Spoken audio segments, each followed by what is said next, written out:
Okey. Maksudnya kita dah live ni. Dah live ke? Baik. Assalamualaikum semua kepada yang baru sampai ataupun yang sudah masuk ke ruangan live Facebook Book Surgeon hari ini.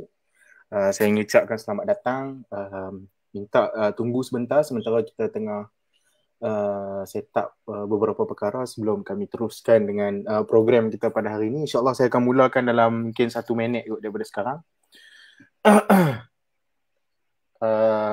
Kami mengharapkan agar anda semua yang sudi bersama dengan kami hari ini dapat bersama-sama dengan kami sehingga ke akhir program supaya kita semua mendapat manfaat daripada program kita bersama dengan tokoh hebat ni, insyaAllah. InsyaAllah. Baik, saya ingat kita tak perlu buang masa lagi. Saya akan mulakan dulu, insyaAllah. Bismillahirrahmanirrahim. Innal hamdalillah nahmaduhu wa nasta'inuhu wa nastaghfiruh wa na'udzu billahi min shururi anfusina wa sayyiati a'malina. Man yahdihillahu fala mudilla lahu wa man yudlil fala hadiya lahu wa ashhadu an la ilaha illallah wahdahu la syarika lahu wa ashhadu anna Muhammadan abduhu wa rasuluh. Ya ayyuhalladzina amanu taqullaha haqqa tuqatih wa la tamutunna illa wa antum muslimun. Ya ayyuhan nasu taqu rabbukumul ladzi khalaqakum min nafsin wahidatin wa khalaqa minha zawjaha wa batha minhuma rijalan katsiran wa nisaa wa taqullaha alladzi tasaaluna bihi wal arhama innallaha kana 'alaikum raqiba. Ya ayyuhalladzina amanu taqullaha wa qulu qawlan sadidan yuslih lakum a'malakum wa yaghfir lakum dhunubakum wa may yuti'illaha wa rasulahu faqad fazal fawzan 'azima. Amma ba'd. Rabbi shrah li sadri wa yassir li amri wahlul 'uqdatam min lisani yafqahu qawli. Assalamualaikum warahmatullahi wabarakatuh. Selamat datang. Seperti biasa, dalam 1 bulan anda semua mesti akan tengok muka saya. Anda semua mesti akan tengok sebulan sekali. Kalau Book Surgeon bersiaran di Facebook, anda akan tengok muka saya. Kalau Book Surgeon bersiaran di Clubhouse, anda akan dengar suara saya. Cuma dekat Facebook ni ekstra lah, muka sekali dengan suara, insyaAllah. Baik, hari ni kita akan bersama-sama dengan seorang tokoh, iaitu saya rasa kalau anda semua adalah kita boleh katakan anda semua ni adalah pengguna media sosial Twitter yang tegar, insyaAllah anda kenal saudara Fahmi Hassan ni, insyaAllah. Jadi dengan tajuk perbincangan kita pada hari ini iaitu ganja perubatan, meat versus sweet. Sebenarnya yang mereka, bukanlah mereka yang yang mencadangkan tajuk ni, dia tak mau masuk. Itu yang saya geram tu. Nah, ya, yang mencadangkan tajuk ni sebenarnya bos kita, iaitu Pak Di. Tak apa. Apa-apa pun hari ni kita akan sebelum saya teruskan ke topik perbincangan kita pada hari ini, saya cuma nak bacakan sedikit biodata tentang saudara Fahmi Hassan ni. Beliau bekerja sebagai seorang farmasis yang berkhidmat di bawah Kementerian Kesihatan Malaysia bermula daripada tahun 2007. Memperolehi bachelor degree dalam farmasi daripada IIUM dan juga Master of Science Farmasi daripada UiTM pada tahun 2015. Sekarang beliau melanjutkan pelajaran dalam bidang PhD, betul? Dalam Social Pharmacy di UKM. Beliau juga menulis buku, saya rasa Book Surgeon juga ada bedah buku tersebut, iaitu Cakap Ayam Seorang Doktor. Beliau dikenali di social media, beliau ada website sendiri iaitu www.fahmihassan.net. Tapi kalau seperti yang saya cakap di awal tadi, beliau aktif di Twitter, Fahmi bin Hassan, betul? Kalau anda ada akaun Twitter, saya galakkan anda untuk follow saudara Fahmi supaya anda dapat lebih banyak lagi, insyaAllah lebih banyak lagi informasi-informasi berkenaan dengan kesihatan. Baik. Baik, saya nak terus ke tajuk perbincangan kita pada hari ini. Sebelum tu, apa khabar? Apa khabar Tuan Fahmi? Baik ya? Alhamdulillah Syazwan. Baik, Alhamdulillah. Alhamdulillah. Terima kasih kerana sudi bersama-sama dengan kami hari ini di Book Sejen. Bersama-sama dengan kami hari ini para hari ini kita semua jadi anak murid lah. Anak murid kepada saudara Fahmi untuk sama-sama kita mendapatkan manfaat. Kalau tuan-tuan tengok kami macam duduk dalam satu bilik, tak. Kami tak duduk dalam satu bilik sebenarnya. Sebenarnya saya baru belajar cara nak buat background, so saya tiru apa ni saudara Fahmi punya background. Okey, baik. Kita nak berbicara berkenaan dengan tajuk sebenarnya macam ni. Mengapa? Pertama sekali, mengapa Book Sejen memilih untuk berbincang berkenaan dengan tajuk ganja perubatan ini? Okey, baru-baru ini tular di sosial media, sebenarnya ialah dia tular di sosial media bahawa ganja perubatan ini bakal dilaksanakan ataupun bakal diadakan di negara kita Malaysia. Jadi Book Sejen terpanggil untuk, memang belum ada lagi apa-apa perbincangan secara khusus atau pembentangan di parlimen dan sebagainya, tapi Book Sejen merasakan bahawa ini adalah peluang untuk kita sedikit sebanyak mengambil tahu perkara yang bakal berlaku di Malaysia, kerana yang pentingnya kerana yang pertama sekali kita semua trigger disebabkan ialah bos kita pula seorang farmasis, jadi beliau memang sangat mengambil berat lah isu-isu sebegini. Jadi beliau memilih untuk kita bincangkan isu ini dengan saudara Fahmi Hassan. Baik, pertama sekali kita tahu bila kita sakit, hukum berubat itu harus.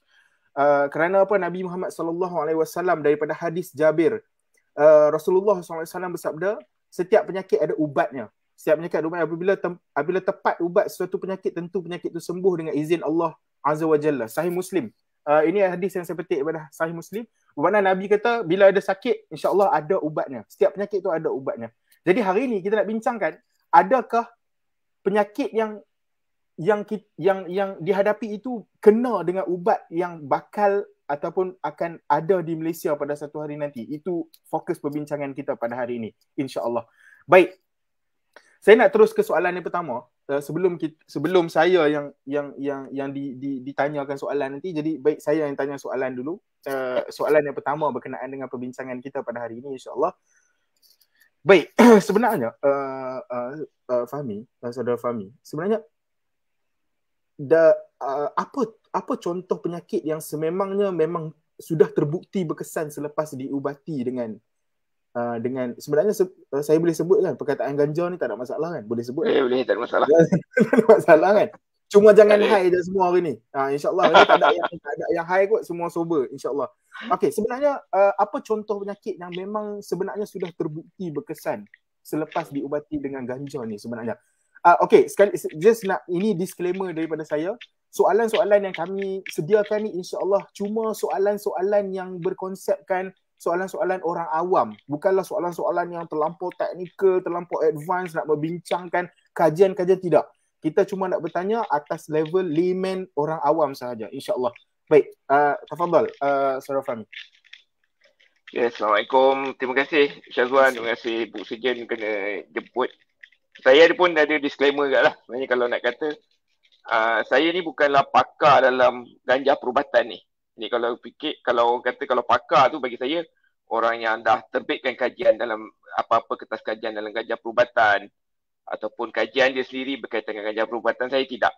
Tapi saya boleh kata saya punya bidang adalah untuk menilai sama ada sesuatu rawatan itu, baca clinical paper, menilai sama ada rawatan itu kita boleh kata berkesan ataupun tidak. Yang tu insya-Allah lah memang bidang saya. Jadi dalam isu ganja perubatan ni sebenarnya, walaupun saya bukanlah, masa bekerja pun tak adalah dalam yang khusus untuk tengok pasal benda ganja perubatan ni. Tetapi sebab benda ni jadi public interest, jadi memang saya rasa saya dah membaca isu-isu berkaitan dengan ganja perubatan ni sudah bertahun-tahun. Dan kadang-kadang saya pun dijemput dalam seminar berkaitan dengan ketagihan, berkaitan dengan ganja, yang menjemput pula tu orang yang daripada universiti. Jadi insya-Allah lah, jadi mungkin walaupun saya ini bukan pakar, Tapi mungkinlah ada sedikit benda yang boleh saya kongsikan kepada umum. Okay, tapi kalau kita tengok ganja perubatan, dia sebenarnya masyarakat keliru tentang terma. Okay, bila kita kata perubatan tu. Kalau kita tengok macam dekat Thailand yang kata dah dihalalkan ganja perubatan, tetapi maksud perubatan tu tak sama dengan pengistilahan perubatan yang kita guna kat Malaysia. Kat Malaysia kalau kita nak kata benda tu ubat, dia perlulah didaftarkan dengan NPRA. Macam vaksin itulah. Vaksin baru nak masukkan satu benda yang baru, kita nak guna, kita nak kata dia ubat, yang tu dia perlu didaftarkan. Dan kalau kita tengok kenapa benda ni perlu didaftarkan, ganja ataupun apa-apa bahan bila dia didaftarkan, maksudnya dia memang didapati dalam kajian-kajian berkualiti tinggi, memang berkesan terhadap penyakit yang dia dakwa dia dapat rawat tu. Okay? Contoh kalau kita kata paracetamol, dia kata dapat menurunkan suhu badan. Memang ada kertas kajian menunjukkan dia menurunkan suhu badan. Jadi bila nak kata sesuatu tu sebagai ubat, dalam konteks Malaysia, dalam konteks ubat lah, pharmaceutical ni, dia perlulah ada kajian yang cukup dan dia perlu didaftarkan. Jadi kita tengok kat US. Sekarang Malaysia kita tak ambil contoh Malaysia lah. Sebab Malaysia tak ada, kita tak kata iktiraf lagi ganja perubatan. Tapi di US yang dia kata medical marijuana is allowed. Tapi sebenarnya yang berjaya didaftarkan dengan US FDA, Food Drug Administration, ni kira macam KKM kat Malaysia lah. Hanyalah untuk beberapa indikasi saja. Ada 3 ataupun 4 produk saja. Jadi untuk sesetengah jenis awan, untuk meningkatkan selera makan, untuk sakit kronik, untuk ubat sebagai ubatan sakit kronik, dan juga untuk rawatan tahan muntah lepas orang dapat kemo. Sebenarnya 3 atau 4 indikasi ni saja yang didaftarkan. Maksudnya dia dah buat clinical trial yang cukup dan berjaya didaftarkan dan diiktiraf oleh kerajaan US sebagai rawatan yang sah. Dan benda-benda pengiktirafan lain yang dekat US ni dia regulate by state. Dekat state-state lain ni adalah yang kata medical marijuana ni boleh digunakan untuk penyakit-penyakit tertentu. Contohnya untuk depression dan sebagainya. Tetapi benda ni semua, kalau kita tengok clinical studies dia tak kuat. Jadi ini kelonggaran di situ, dia boleh mendatangkan masalah lain. Dan benda ni semua telah dibuktikan dalam kajian. Jadi berbalik pada soalan, kalau nak cakap tentang apa yang terbukti ganja ni boleh rawat, adalah 4 penyakit tadi. Dan ganja ni, dia dalam komponen ubat tadi tu, dan ganja ni biasalah, sekarang ni dah ramai orang berbincang tentang ganja. So dalam ganja dia ada komponen THC, dia ada komponen CBD. THC ni dia psikoaktif, dia boleh menyebabkan khayal, dia buat rasa high, dan dia juga menyebabkan ketagihan. CBD ni dia tak sebabkan high, tetapi dia ada benefit. So dalam 4 indikasi ni, dalam 4 produk yang telah didaftarkan tu, ada CBD, ada campuran di antara THC dan juga CBD.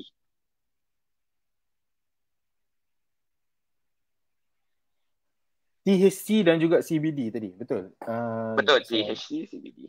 Jadi di situ bila Fahmi katakan THC dan CBD, ini apa, produk ke ataupun cara pemprosesan yang berbeza ke atau macam mana? Bukan, dia bahan aktif dalam ganja tu. So bila kita kata ganja, so saintis dah identify lah apa bahan yang boleh mendatangkan kesan kepada badan manusia.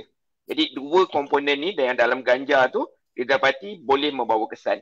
So satu THC, satu lagi CBD. Baik, terima kasih. Itu menjawab soalan yang pertama, iaitu apakah contoh penyakit yang sememangnya terbukti berkesan selepas diubati dengan ganja. Kalau ikutkan kata saudara Fahmi tadi, cuma ada beberapa penyakit saja, contohnya sawan, beberapa penyakit kronik atau untuk menaikkan selera makan. Betul tadi saudara Fahmi? Betul.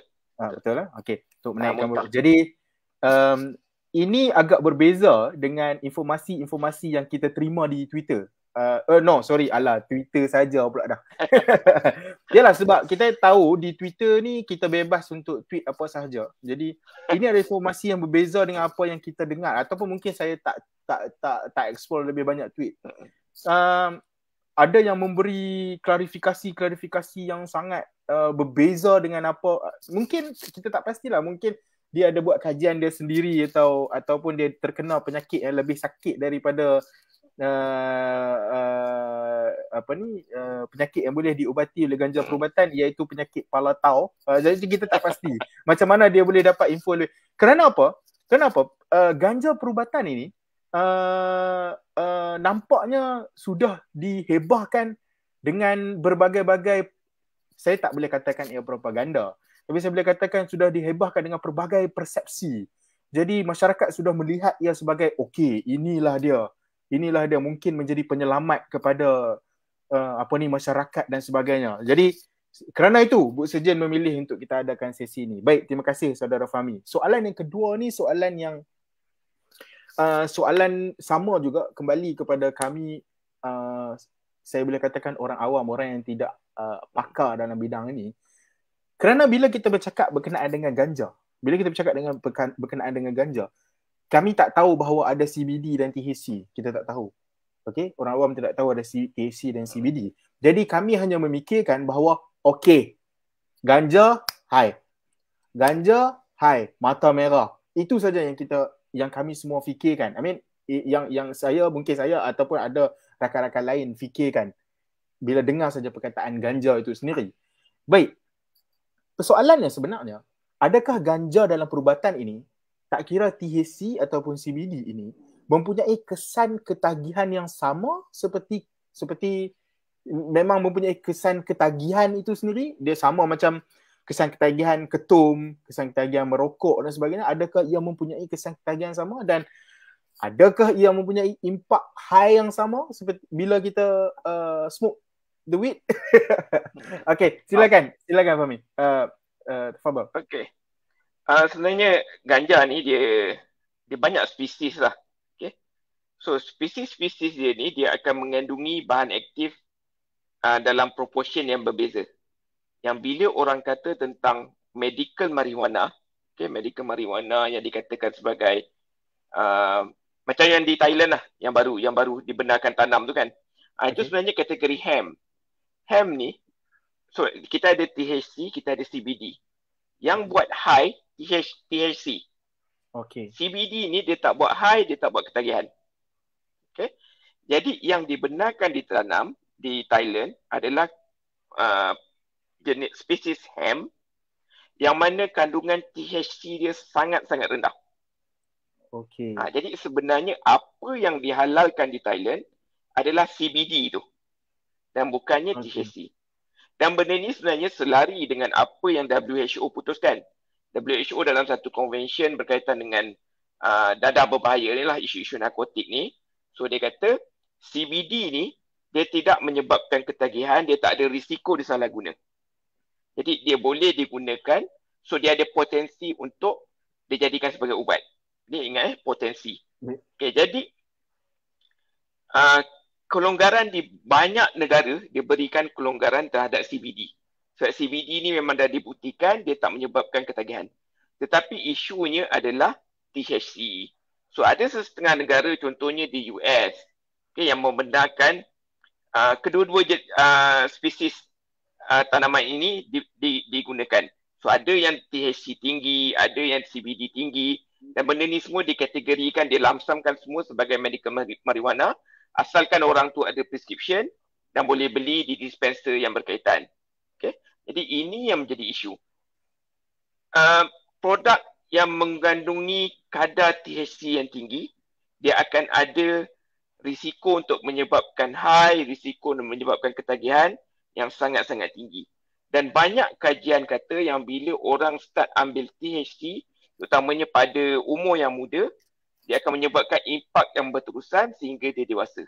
Jadi banyaklah kesan-kesan termasuk dalam kesan kesihatan, terutamanya dalam sudut psikiatri, kestabilan mental dan sebagainya, dan juga termasuk juga dalam impak sosial.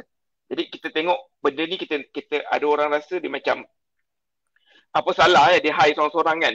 Jadi memang betul kebanyakan mereka yang mengambil ganja ni tidaklah agresif, tetapi ada juga studi yang menunjukkan disebabkan oleh impak sosial ini menyebabkan berlaku perubahan dalam peribadi dan impak dia bukan saja terhadap diri tetapi juga kawasan orang sekeliling, terutamanya ahli keluarga.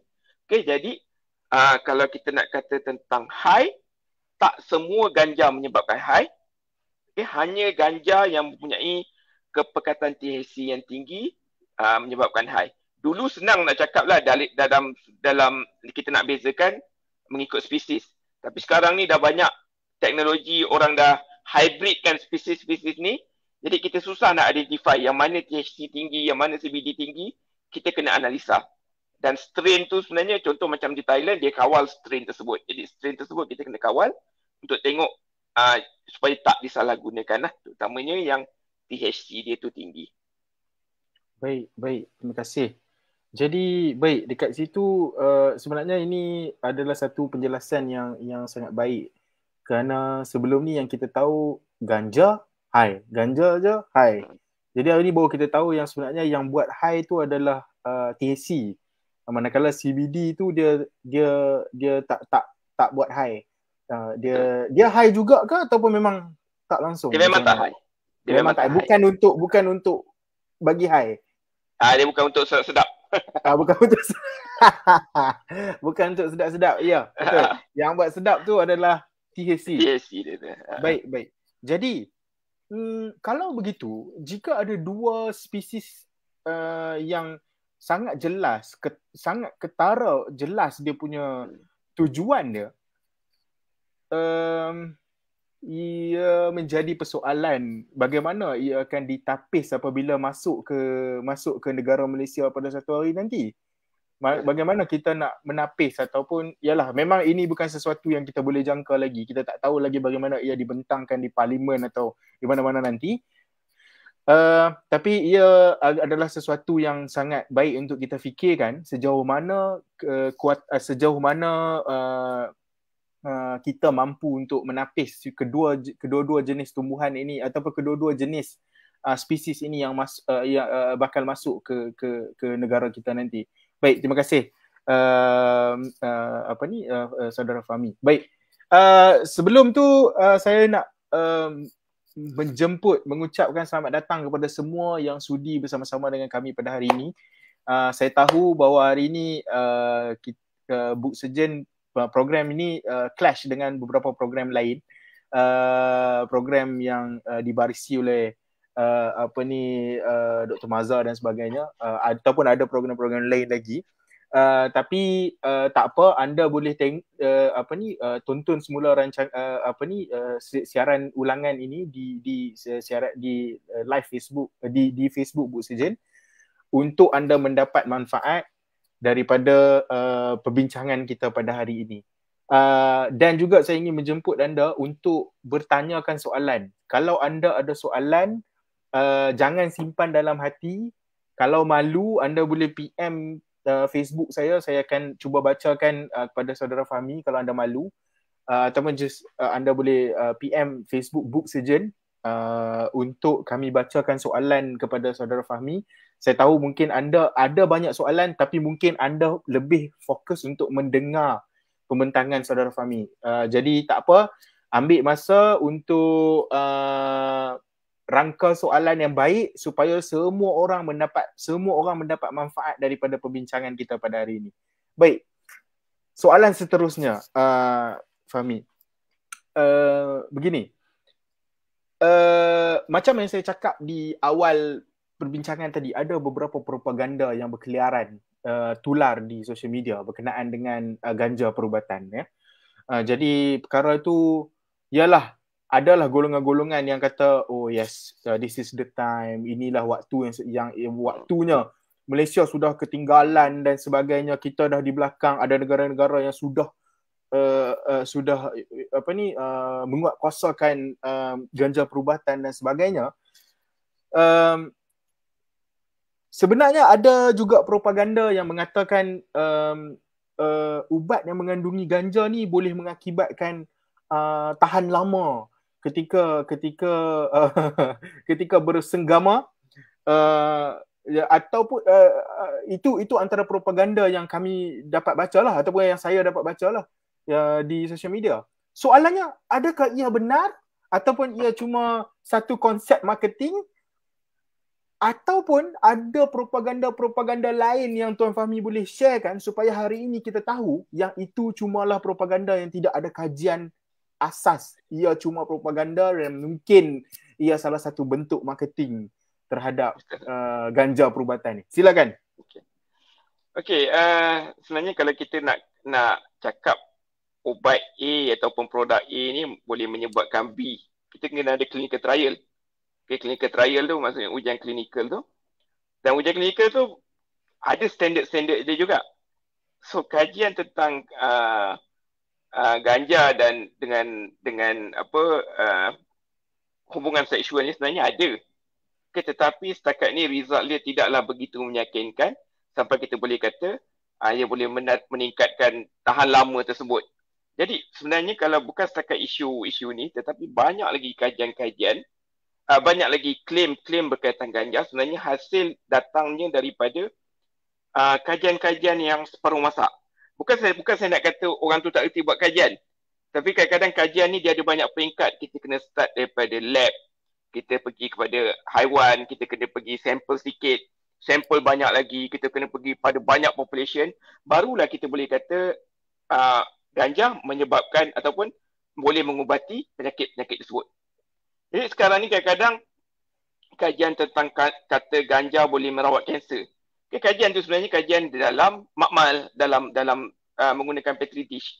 Yang mana kajian tu tak dapat dibuktikan lagi ke atas manusia. So manusia ambil, tak ada kesan lagi, tak tahu lagi. Jadi kita tak boleh nak kata ganja menyebabkan boleh merawat kanser. Dan begitu juga klaim-klaim yang banyak lah.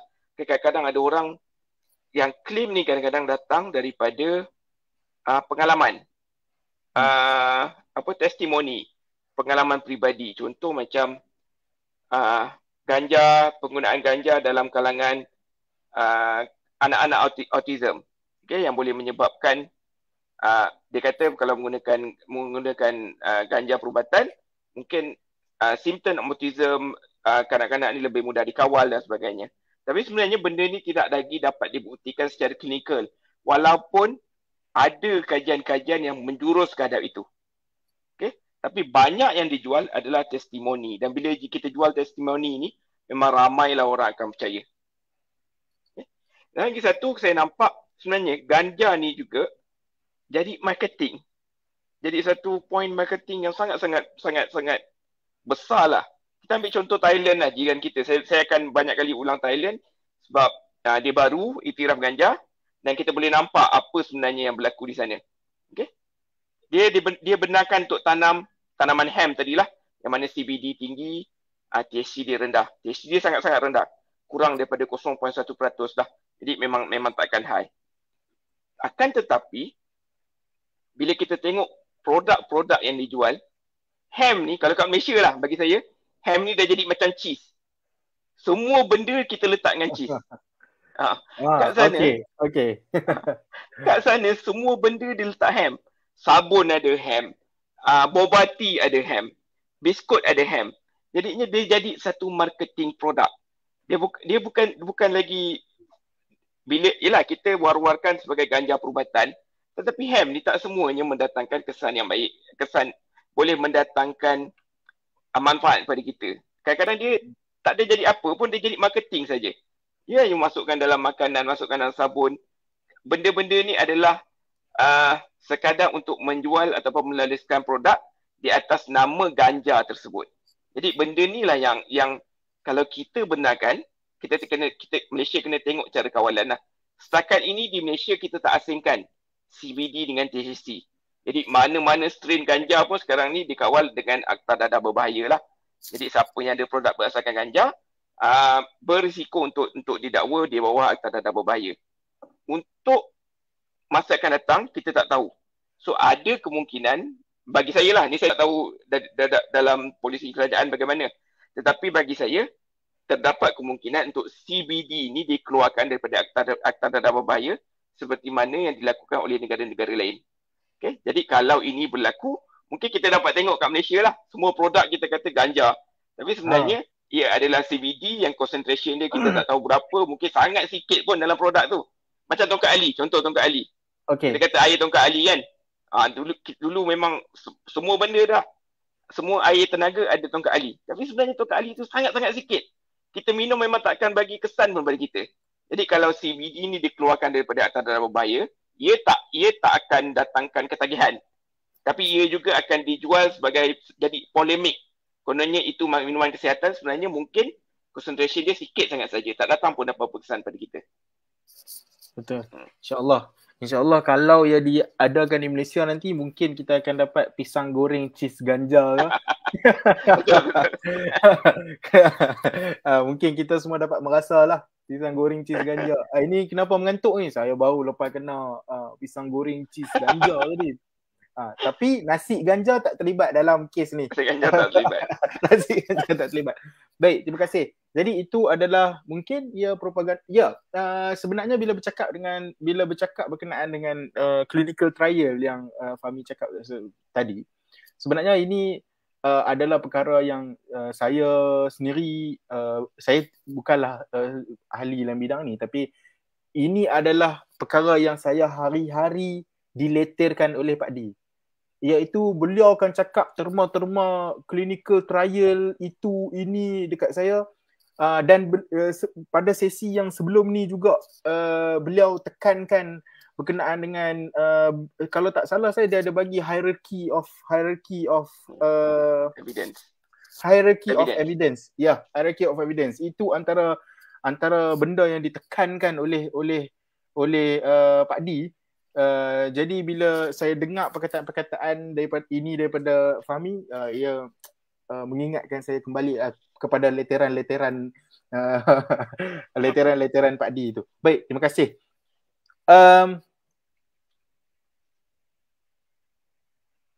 Okey. Ini adalah soalan yang saya akan bagikan, saya akan tanyakan kepada saudara Fahmi. Baik. Dalam penjualan CBD nanti, okey, dalam penjualan CBD nanti bila dia masuk ke Malaysia, setelah dibuktikan melalui beberapa peringkat dan setelah ia dibuktikan mengubati beberapa penyakit dan sebagainya, bagaimana dengan risiko penyalahgunaan? Bagaimana dengan risiko penyalahjualan? Saya tak tahu kalau salah terma yang saya guna ni salah ataupun tak. Adakah jualan-jualan ubat yang berasaskan ganja ini akan dirangkum dalam senarai C atau B atau psikotropik di bawah Akta Dadah? Ini soalan ni dengar pun tahu daripada farmasis. Ini soalan yang ini adalah soalan daripada Pak Di sendiri. Okey. Bagaimana dengan risiko penyalahgunaan dan risiko penyalahjualan yang akan berlaku? Sebab kalau ikutkan penjualan ubat yang memerlukan preskripsi dari doktor pun, ini sebenarnya ada antara soalan yang saya tanya pada Pak Di. Pak Di, kalau orang mai farmasi hang, lepas tu dia tak bagi prescription, hang jual ke tak, apa semua, itu antara soalan yang saya selalu tanya dia. Jadi jualan yang perlukan preskripsi doktor pun ada penipuan dan penyalahjualan yang berlaku. Jadi bagaimana dengan risiko penyalahgunaan dan penyalahjualan ini pada pandangan saudara Fahmi? Silakan. Okay.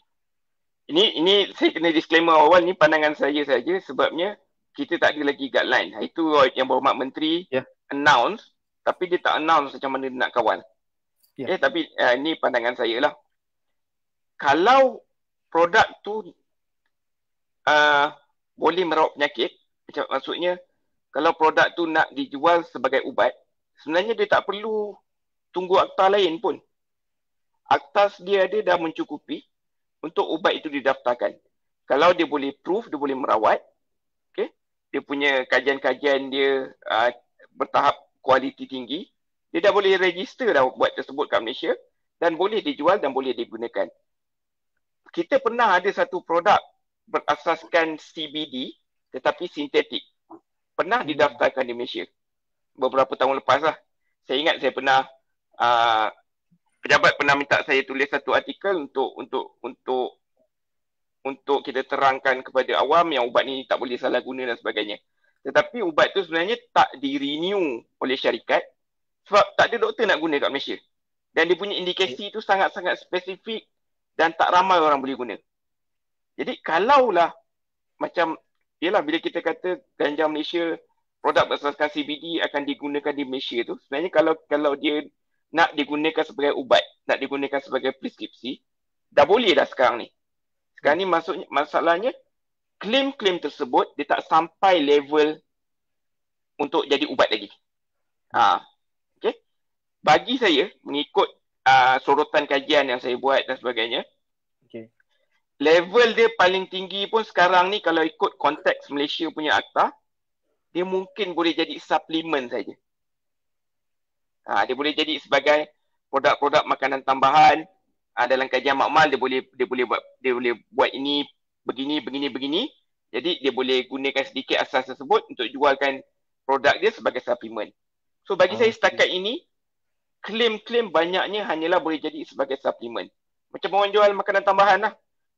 Macam jual produk untuk ginkgo biloba, benda-benda macam itulah. Produk-produk herba yang mana dia level pembuktian dia tak sampai level ubat, tetapi dia mungkin ada sedikit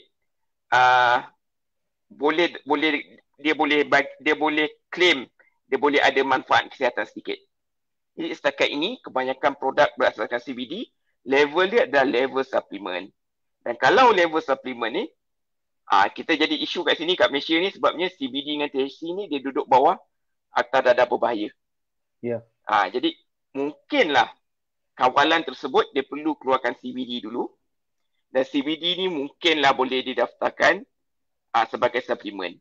Cuma satu yang saya confuse, ikut kata YB Menteri iaitu, produk berdasarkan CBD ni perlu diprescribe oleh doktor. Masalahnya sekarang suplemen dia tak perlu diprescribe pun. Dia boleh dijual tanpa prescription. Jadi kalau ikut akta, suplemen tak perlu. Jadi saya tak tahu macam mana dia nak kawal nanti. Suplemen yang perlu diprescribe tu jadi pelik sikit lah. Sebab dia bukan ubat. Ya, sebab dia bukan ubat. Dia cuma makanan tambahan. Makanan tambahan dan level pembuktian dia tak cukup tinggi untuk doktor prescribe sebagai treatment. Okay? Jadi itu mungkin dia akan perubahan dari sudut akta dadah berbahaya dan dia akan dikawal. Tetapi dari sudut risiko salah guna. Okay, kita balik kepada Thailand. Thailand lepas dihalalkan, orang semua seronok lah. Okay, rakyat dia seronok, boleh pakai produk CBD, boleh tanam sendiri dan sebagainya. Akan tetapi, lepas beberapa bulan, dia punya black market ganja dia meningkat balik semula. Sebab apa? Sebab CBD yang dihalalkan tersebut tak mendatangkan kesan dengan produk CBD yang diorang beli sebelum ni, yang ada THC tinggi. Jadi dulu mungkin diorang ambil produk tersebut, diorang rasa khayal sikit, tapi bila produk yang sah didaftarkan, dia rasa tak khayal. Jadi tak sedap. Sebab jadi dia kembali kepada sebab tak ada THC. Jadi isu dia kat sini, kalau produk CBD tu berleluasa kat Malaysia, memang akan menjadi masalah besar kepada penguatkuasa untuk kita tengok produk mana yang betul pure CBD, produk mana yang THC. Sebenarnya kalau kita tengok kosmetik sekarang pun, ataupun ubat-ubat tradisional, masa dia daftar benda yang baik lah. Dia bagi bahan aktif yang dia declare saja. Tapi bila produk dia dah naik, dia akan mula campur dengan benda-benda lain supaya bagi produk dia lebih kick lagi. Kalau ikut pandangan saya, kalau CBD pun dipasarkan, kita akan hadapi masalah ni nanti. Walaupun CBD tu sendiri sebenarnya tidak mendatangkan mudarat, tetapi kalau dia dicampur cemar ataupun orang guna CBD sebagai platform untuk jual THC, itu akan berlaku dan itu akan mendatangkan masalah. Bila Fahmi katakan yang apa ni, mungkin dia akan masuk sebagai suplemen dahulu. Saya ada satu soalan yang saya terfikir. Sejauh mana, sebelum saya ke soalan yang seterusnya, sebab saya nak cuba kaitkan, sejauh mana sebenarnya Malaysia memerlukan CBD? Setakat pengetahuan Fahmi, sejauh mana CBD perlu digunakan dalam ubat, bukan suplemen. Sejauh mana sebenarnya Malaysia memerlukan CBD dalam ubat? Sebenarnya. Okey. Disclaimer pertama.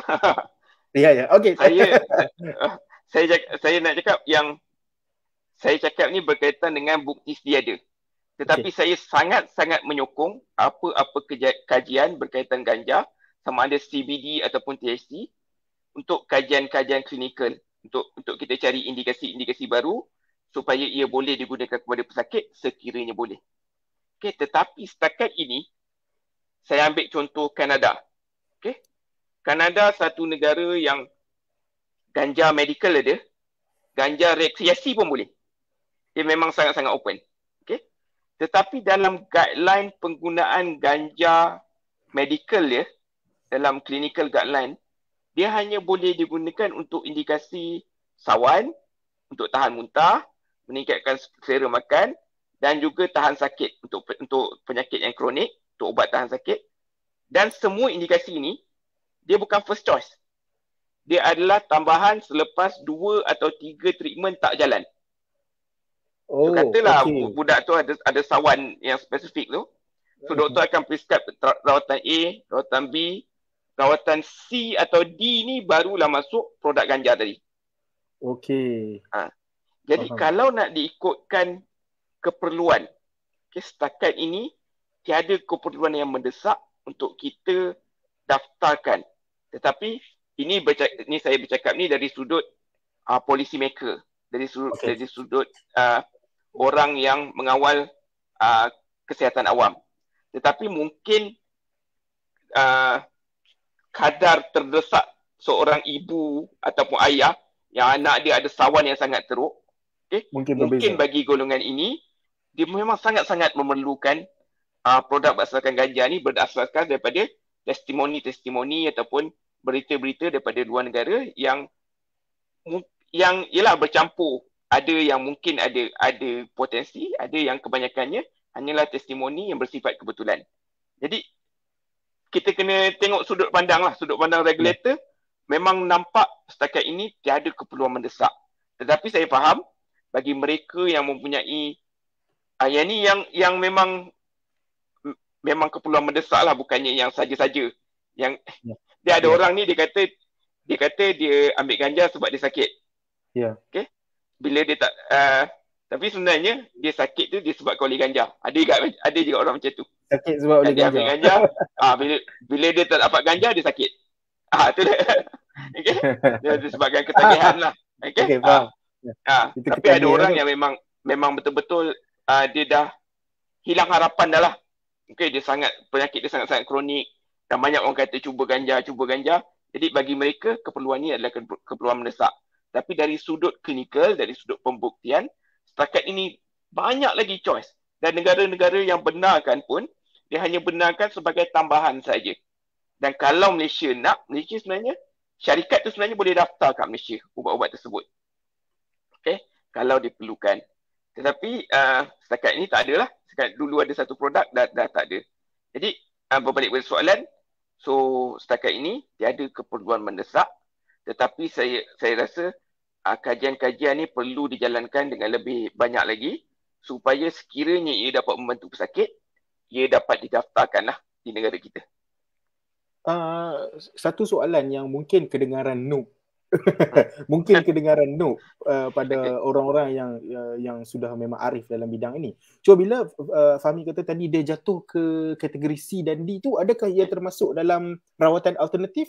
Maksudnya dia sudah tak jadi, ataupun dia macam mana? Dia peringkat. Okey, ambil A dulu, A tak jadi baru ambil B, B tak jadi baru ambil C, ataupun ambil A, B, C dan D sekali. Macam mana peringkat C dan D tu? Minta maaf, ni cuma soalan tambahan untuk tambahan pengetahuan saja. Okey. Dia jadi supportive treatment. Dia maksudnya dia add on kepada rawatan yang established lah.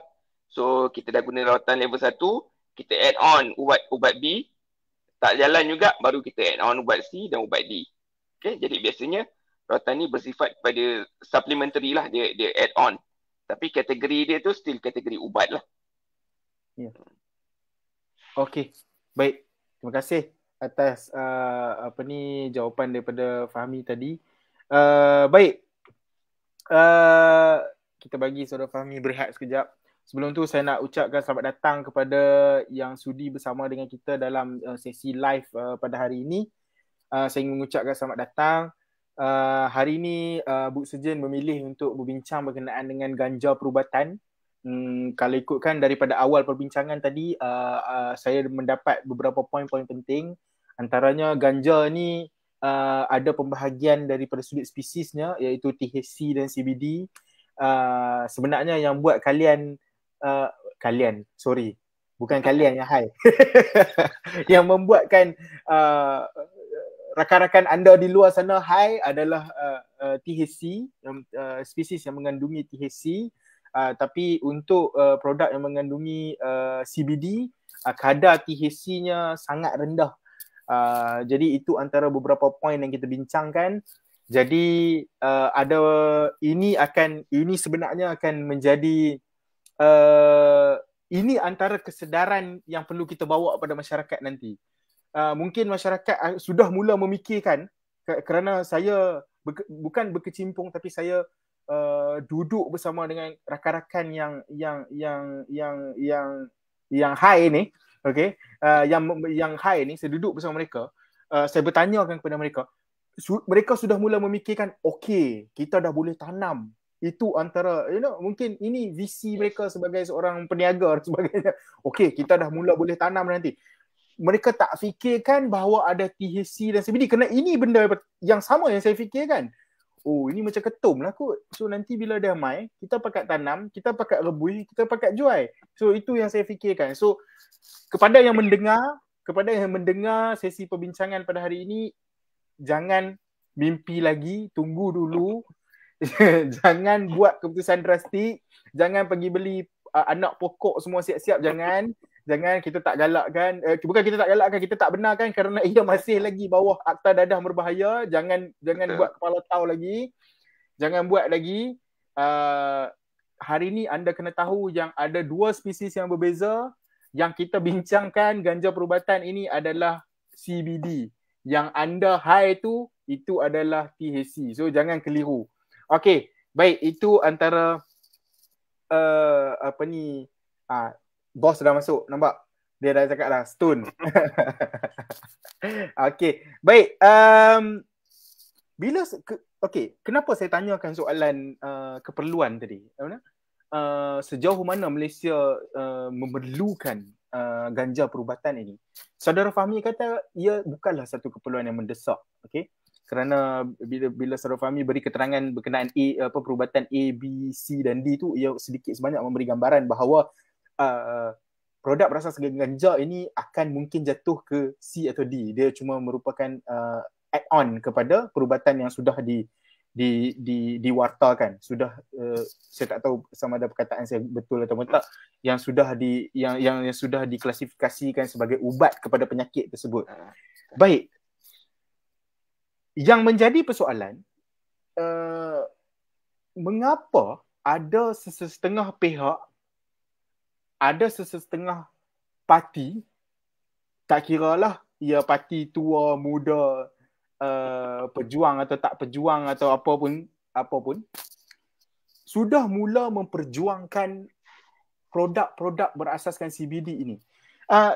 Saya tahu Saudara Fahmi bukanlah orang yang, saya tak tahulah Saudara Fahmi berada di tua, muda atau di mana-mana parti. Tapi bila ini berlaku, bila kita nampak ada individu, ada pihak yang kita nampak cenderung untuk mempromosikan, mungkin daripada sudut pandang lain, sebenarnya individu tersebut kemungkinan cuba untuk memberi pandangan, sebenarnya daripada sudut pandang lain, sebenarnya mungkin individu tersebut cuba nak membela nasib individu yang baru-baru ini ditangkap kerana menanam pokok ganja di rumah beliau. Tapi daripada sudut lain, masyarakat melihat beliau ataupun individu ini sebagai, ada ahli politik, ada parti politik yang mula memperjuangkan sesuatu yang kena pula tu dengan ialah ganja ni selalu kita kaitkan dengan anak muda dan sebagainya. Dan mereka pula adalah parti yang berkecimpung dengan anak muda. Jadi bila ini berlaku, masyarakat mula memperkatakan, jadi ini peluang ini parti ni nampaknya ada common sense yang tinggi terhadap anak muda. Jadi pada pandangan Saudara Fahmi, tak apa, Saudara Fahmi boleh beri disclaimer nanti. Pandangan peribadi, apa sebenarnya yang menjadi faktor pencetus kecenderungan untuk mereka memperjuangkan produk-produk ini? Bukan memperjuangkan, mula memperkatakan berkenaan dengan produk CBD ini. Walaupun pada poin Saudara Fahmi tadi, walaupun ia disclaimer juga, Saudara Fahmi katakan ia tidaklah menjadi keperluan mendesak sangat. Tapi nampaknya golongan ini memperjuangkan dengan bersungguh-sungguh. Apa pandangan Saudara Fahmi? Silakan. Okey, bagi saya, ahli politik ni bila orang disabitkan kesalahan berkaitan dengan dadah, dia boleh nak bela, tetapi bela penagih ni, biarlah kita bela dari sudut kita perlu bagi dia rawatan. Dia penagih ni pesakit. Bila dia menagih, tak kisahlah menagih apa-apa jenis dadah pun, termasuklah ganja. Bila dia ketagihan ganja, dia merupakan seorang pesakit. Dia ketagih. Dan bila dia ketagih, dia memerlukan rawatan. Jadi bagi saya, bagi parti politik, kalau dia ikhlas nak menolong penagih, dia ikhlas nak menolong pesakit, dia takkan minta untuk halalkan ganja. Tetapi mungkin dia akan minta untuk kurangkan, untuk bagi penagih-penagih yang ditangkap dengan ganja dan sebagainya, untuk diberikan rawatan di hospital, untuk mendapatkan rawatan daripada pakar psikiatrik dan sebagainya. Bagi saya itulah baru satu langkah yang patut diambil oleh ahli politik, yang pembuat polisi, supaya dia dapat menyelamatkan penagih, dapat membantu penagih. Bukan dengan memudahkan akses terhadap benda yang boleh mendatangkan ketagihan. Bagi saya ni, bila dia buat macam tu, dia jadi macam satu agenda yang salah. Okay? Kan kadang-kadang kita pelik. Orang politik ni, kadang-kadang dia background dia law, degree in law. Bila dia kata kita perlu ganja perubatan, dan YB Menteri Kesihatan kata akta sekarang pun sebenarnya dah benarkan kalau ganja tu boleh digunakan sebagai rawatan, boleh didaftarkan dan boleh digunakan. Lepas tu dia sokong. Dia kata ini adalah evidence. Sebenarnya akta tersebut daripada tahun 1952, akta yang sama, tapi sebenarnya dia tidak memahami apa sebenarnya yang dia perjuangkan. Dia kata ganja perubatan, nampak macam semua orang boleh ambil ganja. Jadi itulah bagi saya, bila dia bercakap tentang ganja perubatan, orang muda akan lihat ganja ni biasa je. Siapa-siapa boleh ambil ganja. Dia akan jadi macam tu. Jadi itu bagi saya, itu sesuatu yang sangat salah lah. Okay, kalau kita tengok, bila negara-negara klasifikasikan ganja perubatan ni, dia ada banyak jenis kawalan. Di Malaysia, kita iktiraf ganja perubatan kalau dia berjaya didaftarkan sebagai ubat. Itu di Malaysia. Di Thailand, di setengah negara, setengah state di US, dia kata ganja perubatan adalah produk berasaskan CBD saja. Okay. Ada setengah negara yang mungkin lebih longgar lagi. Dia akan kata ganja perubatan ni apa saja marijuana, tak kisahlah THC ke, yang banyak THC ke, yang banyak CBD ke, yang diprescribe oleh doktor. Jadi dia ada dispensary. Jadi situasi ini semua berbeza-beza. Tetapi apa yang nampak jelas, bila sesuatu negara dia dah mula kata halalkan ganja perubatan, lama kelamaan ganja rekreasi juga akan dibenarkan ataupun akan jadi decriminalize. Jadi dia tak akan jadi satu kesalahan lagi untuk menggunakan ganja untuk tujuan rekreasi. Saya rasa 70%, 80% negara yang start dengan ganja perubatan, akhirnya polisi berkaitan ganja rekreasi juga, mereka juga akan berubah. Dan negara-negara yang buat kawalan berkaitan dengan ganja perubatan yang tak terlalu ketat ni, contoh di US, yang mana pasien boleh datang untuk dapatkan daun ganja untuk dihisap. Doktor bagi prescribe dia ganja dalam bentuk daun ataupun bunga ganja dan sebagainya. Okay? Kita tengok, bila kita tengok kajian, dia punya line di antara rawatan dengan rekreasi itu, dia dah tak ada dah. So, orang jumpa doktor sebenarnya dia untuk high. Untuk high. Dan doktor prescribe. Dan banyak kesalahan menyebabkan prescription. Jadi kita perlu berhati-hati. Saya rasa sebagai seorang yang berpengaruh di Malaysia, yang boleh membuat polisi, yang boleh mengubah polisi, dia perlu sangat berhati-hati dengan isu ni lah. Jangan sampai pendapat dia menyebabkan impak sosial tu berlaku pada masa hadapan. Dan saya tahu kita ada dengar yang sebenarnya banyak orang melobi, dan dia bukan setakat satu parti je, semua parti ada. Dia melobi untuk ganja ini ganja sekurang-kurangnya hemp ni dibenarkan untuk ditanam. Okay? Dan saya faham juga ada kadang-kadang dia punya intention tu adalah untuk meningkatkan ekonomi negara juga. Sebab Malaysia ni dah tak ada banyak tanaman komersial yang berharga tinggi. Minyak sawit dah jatuh, getah tak berapa okey. Jadi untuk langkah seterusnya, trend sekarang adalah tanaman berasaskan hemp, ketum dan sebagainya. Mungkin tujuan mereka adalah untuk industri, tetapi menggunakan nama perubatan. Yang tu perlu berhati-hati. Supaya kita tak nak nampak bila kita guna perubatan ni, orang akan kata zalim kalau kita tak benarkan. Tapi sebenarnya realitinya tidaklah begitu. Ia bukanlah suatu keperluan yang kita perlu tanam. Kalau tak ramai orang mati. Tak ada. Dia sebenarnya dia boleh ditanam, tetapi kita akan ada masalah dari sudut kawalan dan campur yang mana yang halal dengan yang mana yang haram. Itu akan jadi itulah. Jadi bagi saya, bila mereka, kadang-kadang orang politik dia bercakap tentang ni, sebenarnya dia nak sokongan dan juga dia nak industri itu dibesarkan. Bagi saya lah. Baik. Itu adalah jawapan yang sebenarnya hari ni banyak disclaimer. Disclaimer daripada saudara Fahmi, disclaimer juga daripada saya tadi di awal perbincangan tadi. Jadi ini adalah satu, macam yang saudara Fahmi kata tadi, sebenarnya dengan akta yang sedia ada juga sebenarnya boleh dah dibawa masuk untuk dijadikan sebagai ubat atau suplemen. Ubat atau suplemen, kedua-duanya ubat untuk dibawa masuk sebagai ubat. Yep. Untuk atas sedia ada, boleh daftar sebagai ubat. Cuma nampak ada kekeliruan di individu ataupun parti tersebut, parti mana-mana sajalah. Kerana macam yang Saudara Fahmi kata tadi, sebenarnya sudah bukan satu dua parti yang melobi. Tapi ada beberapa parti lain yang sudah mula melobi untuk terlibat dalam Okey, cuma yang menjadi pandangan, cuma yang menjadi masalah tadi macam yang Saudara Fahmi kata. Masalah yang lebih besar adalah pada pandangan masyarakat umum, pada pandangan masyarakat, terutamanya anak muda, kerana saya fokus pada anak muda, kerana individu ni sangatlah memperjuangkan apa-apa jua isu yang melibatkan anak muda.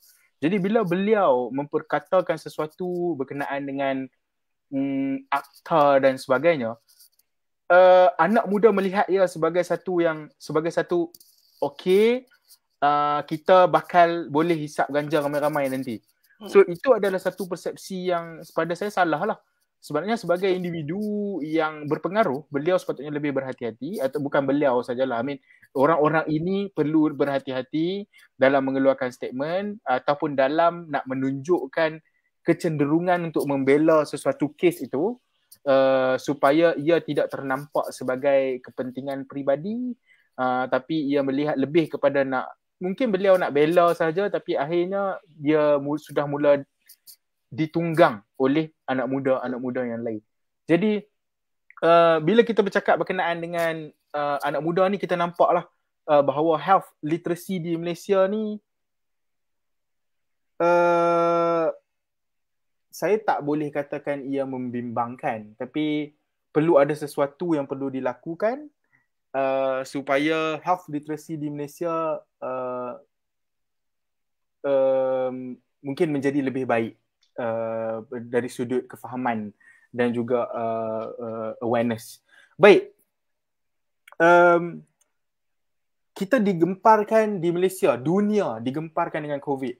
Okay, bila dunia digemparkan dengan COVID-19, um, um, produk ataupun ubat yang paling famous ketika itu adalah ivermectin. Okay, dia menjadi satu polemik sana dan sini. Pihak ini mengatakan ia boleh dibawa masuk untuk dijadikan ubat dan sebagainya. Orang ini mengatakan tak, kita kena tunggu dulu. Ivermectin juga adalah antara kalau tak salah saya, ini juga adalah antara perkara yang Bu Sejen bincangkan di sesi yang sebelum ini. Adakah dengan membawa masuk CBD nanti, adakah situasi yang sama akan berulang? Saya tahu mungkin kita akan kata kerajaan akan buatlah apa yang sepatutnya untuk mempromosikan, bukan mempromosikan, minta maaf, untuk memberi penjelasan dan sebagainya. Tapi bila kita mengambil kira health literacy di Malaysia, mengambil kira beberapa faktor Malaysia ni, kita tahulah dihuni oleh masyarakat yang ada yang pandai, buat pandai, terlebih pandai pun ada. Kadang-kadang itu juga yang kerana disebabkan perangai-perangai, kerana disebabkan sikap itulah ivermectin sudah disalahertikan pada satu ketika dulu. Okay? Bukan dulu, maksudnya sampai sekarang. Jadi, mungkin Saudara Fahmi boleh beri pandangan. Adakah akan berlaku polemik yang sama? Atau, okay, selain daripada kerajaan mungkin beritahu, okay, sebenarnya yang kita nak bagi anda dah masukkan dalam ubat adalah CBD, bukan THC dan sebagainya.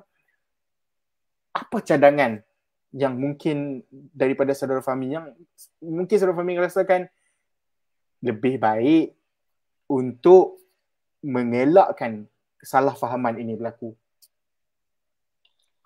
Okay, soalan ni susah sebenarnya tau. Sebab bila kita cerita tentang health literacy ni, dia akan berkait banyak benda. Dan dia juga akan, bila benda tu dah ada, bapak saya selalu cakap lah, orang yang lemas ni, dan bila dia lemas, kalau ada tahi terapung pun dia akan gapai. Okay. Jadi bila orang yang sakit ni, apa benda pun yang orang bagi kat dia, dia akan ambil. Dan katakanlah CBD tu dijual tanpa kawalan, dan dengan hype yang dibangkitkan selama ini, boleh mengubat 1001 jenis penyakit, semua benda daripada autism, sawan, depression, apa semua boleh disorder, guna. Bipolar, semua boleh guna. Jadi benda ni akan jadi satu hype yang memang orang akan gunakan untuk marketing. Orang akan jual berhabis-habisan. Okay? Dulu ada seorang prof palsu. Okay? Dia konon-konon dia prof. Dia jual rawatan kanser bernilai puluhan ribu. Rawatan tu guna vitamin je. Okay? Guna vitamin. Dia kata rawatan lah, tapi orang tak baik-baik lah. Orang sampai jual rumah untuk bayar rawatan tersebut. Okay, banyak itu vitamin yang hype dia tak seberapa. Cuba bayangkan dengan medical yang kita panggil sebagai medical ni, walaupun dengan kita panggil medical marijuana, ada terma medical kat situ, walaupun kita try bagi informasi kepada masyarakat, tetap akan ada orang yang akan terdesak dan akan memilih rawatan-rawatan seperti ini. Dan benda ni banyak sebenarnya.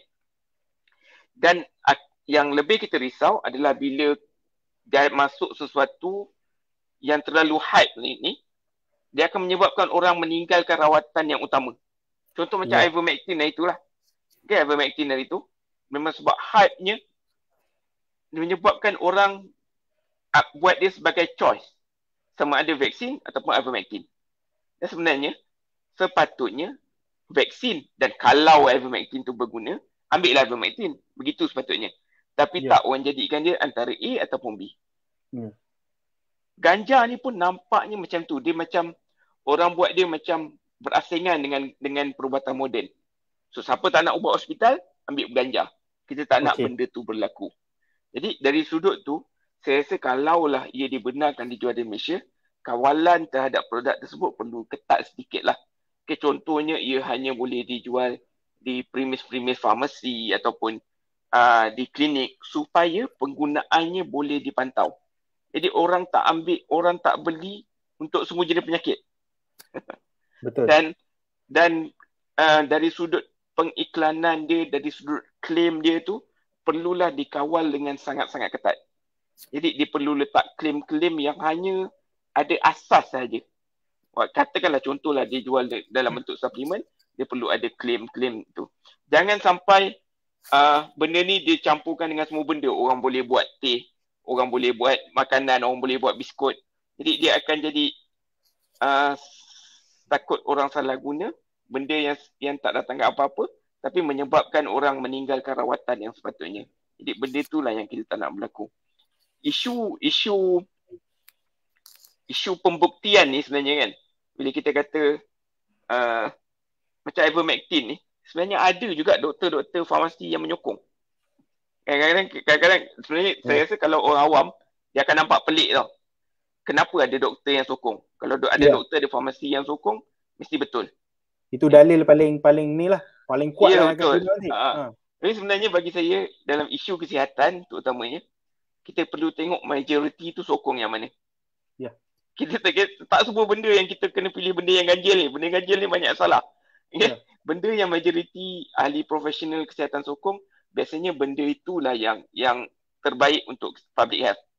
Macam ivermectin, sebenarnya dia isu, bagi saya isu dia isu memahami kertas kajian. Walaupun orang tu dalam bidang kesihatan, tak semua dilatih ataupun terlatih untuk membaca kertas kajian. Masa saya undergrad, saya anggap apa benda yang publish tu semua boleh guna. Apa-apa saja dalam jurnal tu semua boleh guna. Kalau ivermectin tulis dalam jurnal, ivermectin ni dah ada tulisan jurnal, kenapa tak boleh guna? Kita marah macam tu lah kan. Jadi sebenarnya bila lama kelamaan, bila kita kerja, bila kita buat degree-degree yang seterusnya, kita tambah tu kita tahu macam mana nak kritik sesuatu kertas kajian. Dan kertas kajian ni dia bukannya macam Quran yang kita perlu ikut. Benda ni dia macam hadis yang ada label-label. Ada daif, ada maudhu'. Ivermectin tu jadi jatuh maudhu'. Sebab ivermectin jatuh maudhu' sebab data dia data palsu. Dah dibuktikan data palsu. Jadi dia maudhu', dia bukan daif lagi. Ada yang kita perlu ikut adalah kita nilai yang sahih lah, supaya kita ambil benda yang bermanfaat kepada kita. Ya. Bila terkait dengan bila terkait dengan situasi di mana di Malaysia ni, sebenarnya bukan di Malaysia lah, saya tak boleh beratkan kepada Malaysia sahaja, masyarakat di Melayu Malaysia saya tak boleh kata macam tu lah. Tapi kita sangatlah terkenal dengan kerajaan ataupun orang yang sepatutnya, ahli zikr yang sepatutnya, orang yang tahu tu, orang yang ahli tu tahu, sudah beri pendapat, sudah beri guideline untuk sesuatu perkara, kita lebih suka memilih guideline ataupun kita suka memilih jalan lain. Kita lebih sangat suka memilih jalan ganjil. Saya teringat dengan perkara yang berlaku di Malaysia. Saya tak naklah cerita ke situ, tapi seperti apa yang bila Saudara Fahmi kata berkenaan dengan hadis maudhu' dan sebagainya tadi, saya teringat sikitlah berkenaan dengan bukan saya nak ke situ, tapi bila Nabi Muhammad SAW melalui hadis yang sahih menuntut kita bila berlaku kematian kita buatkan makanan, tapi di Malaysia kita memilih untuk buat benda lain. Bukan di Malaysia secara keseluruhan, tapi ada pihak yang memilih untuk buat benda lain. Jom kita buat tahlil arwah dan sebagainya. Tapi saya tak mau ke situ. Cuma saya nak bagi tahu yang kita di Malaysia sangat cenderung untuk memilih, jom kita buat yang ni instead of apa yang sudah disebutkan, sudah diberi, seperti yang sudah di-endorse. Hadis pun mereka ada golongan yang sudah mula nak mempertikai dan sebagainya. Ini kan pula kajian-kajian daripada orang-orang yang sudah terkenal ataupun sudah memang ahli. Jadi kepada orang yang mendengar, rakan-rakan yang mendengar sesi ini, ingatlah Book Surgeon juga pernah buat satu program berkenaan dengan ahli zikr, yang mana kami memetik ayat Al-Quran surah Al-Anbiya ayat 7, fas'alu ala zikri in kuntum ta'lamun, iaitu sentiasalah bertanya kepada orang-orang yang tahu. Tanyalah kepada orang-orang yang berilmu jika kamu tidak tahu. Jadi ini adalah satu tuntutan untuk kita sebagai orang awam. Bukanlah jangan, kita faham, kita tak tahu keterdesakan anda, kita faham. Tapi pilihlah seperti apa yang di-endorse oleh kerajaan, pemerintah, orang-orang yang berautoriti. Bukan anda ikut kepala tahu anda. Okey? Baik, itu sedikit terlajak pula ke hadis tadi. Tak, sebab Pak D letak nama saya Habib. Saya Habib pun saya memilih hadis sahih. Saya memilih hadis sahih juga. Walaupun Pak D cakap saya berbulu adalah. Okey. Okey, baik. Kita tinggalkan perbincangan tu. Kita akan ke soalan yang seterusnya. Tadi Saudara Fahmi katakan yang CBD ni memang dia takkan membuatkan kita high. Okey. Masa COVID-19 ada individu yang mempromosikan habatus sauda secara bersungguh-sungguh. Tak tahu apa sebab dia. Sebab dia jual ke ataupun ada adik-beradik dia yang jual ke, saya tak pasti. Tapi bersungguh-sungguh. Saya tak nafikan hadis. Saya tak nafikan kepentingan habatus sauda yang disebut oleh Nabi Muhammad SAW. Saya bukan nak ke situ. Cuma persoalan yang bermain di fikiran orang yang mahu berfikir adalah berapa banyak habatus sauda nak ambil? Berapa banyak yang kita boleh ambil, berapa banyak yang kita boleh amal, dalam keadaan apa yang kita boleh ambil? Sebelum makan ke, selepas makan ke, berapa biji ke, kalau dia dipil, kalau dia disudukan, kalau dia dijadikan cecair, berapa banyak sudu kita nak ambil? Disudukan pula. Kalau dia menjadi cecair, berapa banyak sudu kita nak ambil, bila kita nak ambil, banyak mana kita nak ambil. Jadi melalui kajian yang sedia ada pada Saudara Fahmi, sebenarnya sudah adakah kajian untuk mengatakan okey, kita boleh ambil banyak ni saja CBD, kita boleh amal banyak ni saja, kalau ambil lebih ada kebarangkalian juga untuk high. Jadi apa yang Saudara Fahmi boleh kongsikan dengan kami setakat kefahaman Saudara Fahmi?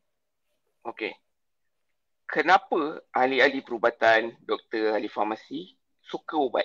Okay? Dalam bentuk pil, dalam bentuk injection dan sebagainya. Okay? Sebab produk pharmaceutical ni, bila dia daftarkan, kita tahu satu pil tu ada berapa mg. Kita tahu satu suntikan tu ada berapa mg. Dalam satu ml tu ada berapa banyak bahan aktif. Even dalam ubat berkaitan ganja yang pernah didaftarkan kat Malaysia, dia spray tau, dia masuk dalam mulut. Yeah. So kita tahu satu spray tu berapa mikrogram CBD ada dalam tu, berapa mikrogram THC ada dalam tu. Okay, jadi dalam perubatan ni, dalam farmasi ni, kita punya konsep semua benda dalam dunia ni adalah racun. Okay. Yang membezakan di antara racun dan ubat adalah dos dia. Sebab tu setiap benda kita perlu tahu dos. So dalam kajian bila nak daftarkan ubat, dia perlu tunjuk dia punya lethal dose dia berapa. Sampai bila dos berapa baru akan mendatangkan kesan buruk kepada manusia. Jadi dia perlu justifikasikan. Jadi dia punya therapeutic dose dia berapa, dia punya toxicity dose dia berapa. Jadi kita perlu tahulah. Okay, jadi dalam produk-produk berasaskan ganja yang tak didaftarkan, okay, yang ni yang menjadi masalah dalam sudut regulasi. Berapa banyak yang kita nak ambil. Okay. Alhamdulillah, ganja ni dia susah nak toksik. Itu satu kelebihan dia lah. Okay. CBD lebih-lebih lagi lah. Jadi dia ambil banyak pun, kemungkinan dia untuk mendatangkan kesan buruk kat manusia tu rendah. Tetapi bila Thailand luluskan hari tu, ganja, terdapat kes-kes yang disuspek sebagai marijuana toxicity datang ke emergency. Jadi walaupun dia susah nak mendatangkan bahaya, tetapi ia masih lagi ada risiko. Jadi kadang-kadang agaknya masa tu orang seronok sangat lah, baru lulus, baru halal. Jadi dia ambil berlebihan dan sebagainya, ia juga boleh mendatangkan kesan. Walaupun benda ni sangat-sangat sikit. Tapi kita pasti lagi perlu berhati-hati. Sekiranya benda ni ada dalam Malaysia, kita kena tengok. Jangan terlalu teruja lah. Wah, ni ganja ni, bagus ni, tak bahaya. Jadi kita jangan ambil sikap macam tu lah. Itu penting. Sebenarnya Saudara Fahmi setuju tak dengan saya? Apa saja yang dibuat secara berlebihan memang tak elok pun. Apa saja yang taksub Tok Guru dan sebagainya, itu terlajak pula. Even ubat lah. Saya sebagai farmasis pun, kalau you taksub kepada antibiotik, semua benda tiap kali you demam, you nak ambil antibiotik, itu tak bagus juga. You boleh mendatangkan mudarat kepada you. Jadi sama je bagi saya. Semua benda perlu ikut aturan dia. Betul. Semua benda perlu ikut aturan yang ditetapkan oleh ahli dia. Okey. Baik. Sebenarnya, saya nak simpan soalan ni pada sesi kesimpulan nanti. Cuma mungkin apa yang saya akan kata ni mungkin tak selari atau mungkin selari dengan Saudara Fahmi. Adakah lebih selamat jika satu-satu pihak atau satu-satu individu ni dia ambil satu pendekatan yang habis last lah, dia ambil pendekatan paling jumut lah, haramkan CBD walaupun sudah ada bukti kebaikan, walaupun sudah ada bukti beberapa kajian yang seperti yang Saudara Fahmi kata tadi, beberapa bukti dalam perubatan. Adakah dia pilih lebih selamat untuk dia katakan aku tak mau, apa jadi pun aku memilih untuk tak mau, aku nak stick dengan apa yang sudah ada di Malaysia saja? Adakah ia lebih selamat? Ataupun sebenarnya Saudara Fahmi tak setuju, Saudara Fahmi boleh katakan, tak boleh, hang tak boleh terlampau kecil sangat skop pemikiran hang, mungkin satu hari nanti kita memerlukan atau sebagaimana. Macam mana, apa pendapat Saudara Fahmi untuk individu ataupun Saudara Fahmi sendiri memilih untuk aku nak pilih pandangan satu ni saja? Bagaimana Saudara Fahmi? Bagi saya lah, untuk paling selamat adalah kekal dengan akta sedia lah. Okay. Kalau itu paling selamat lah. Kalau benda tu ada bukti yang kuat, ia boleh didaftarkan dan ia boleh digunakan sebagai ubat, dan orang yang akan bagi treatment ni adalah doktor. Jadi itu paling selamat. Memang satu sistem yang sistem dibuat manusia ada jugalah dia punya kecacatan dia. Tetapi setakat ini itulah jalan yang paling selamat untuk kita kawal ubat. Kalau ganja tu ada manfaat, ia boleh digunakan, doktor yang akan bagi. Sekarang itulah jalan yang paling selamat. Dia punya level pembuktian perlu setara dengan ubatan lain. Kalau ubat kencing manis, kita nak level dia tinggi, kita nak level tinggi. Kenapa? Sebabkan oleh ganja, sebabkan dia ganja saja, kita nak rendahkan level dia. Jadi tak adil. Kita nak iktiraf benda tu, kalau dia ubat, dia serata semua level dia. Jangan sebab dia ganja, kita rendahkan. Okay? Akan tetapi, bila kita tengok pada trend semasa, kita tengok pada perubahan polisi di peringkat antarabangsa, kita nampak kesalahan berkaitan ganja ni banyak negara dah rendahkan. Jadi mungkin dari sudut undang-undang, dari sudut pakar sekretari, pakar ketagihan, dia boleh tengok isu ni sama ada ganja ni perlu kita kawal, kita denda penagih ganja ataupun pengedar ganja ni sebagai macam mana dadah-dadah berbahaya lain, ataupun mungkin disebabkan oleh impak ketagihan dia yang kurang, dia boleh dikurangkan kesalahan dia. Yang tu pakar-pakar kesihatan dan pakar undang-undang perlu tengok. Dan mengikut perkembangan sekarang ni, saya rasa desakan berkaitan ganja ni tinggi. Dan saya rasa dalam jalan tengah yang win-win situation tu adalah dengan kawalan ketat terhadap CBD. CBD dikeluarkan daripada Akta Dadah Berbahaya Dan CBD ni dia memang ada potensial, tetapi kajian dia tak cukup lagi untuk dia sebagai rawatan. Jadi mungkin dengan cara dikeluarkan daripada akta dadah berbahaya, dia boleh meningkatkan kajian-kajian di Malaysia dan mungkin juga ada manfaat-manfaat yang boleh digunakan pada masa akan datang. Tapi kita perlu berhati-hatilah. Kawalan tu perlu ketat supaya dia tidak disalahguna dan dia tak jadi batu loncatan untuk orang jual ganja yang menghayalkan. Baik. Terima kasih. Ya, saya bersetuju dengan cadangan daripada Saudara Fahmi itu sendiri. Iaitu untuk kita turunkan dia punya standard, untuk kita menganaktirikan dia bila dia sudah di-endorse sebagai salah satu ubat nanti, itu adalah satu perkara yang tidak adil lah.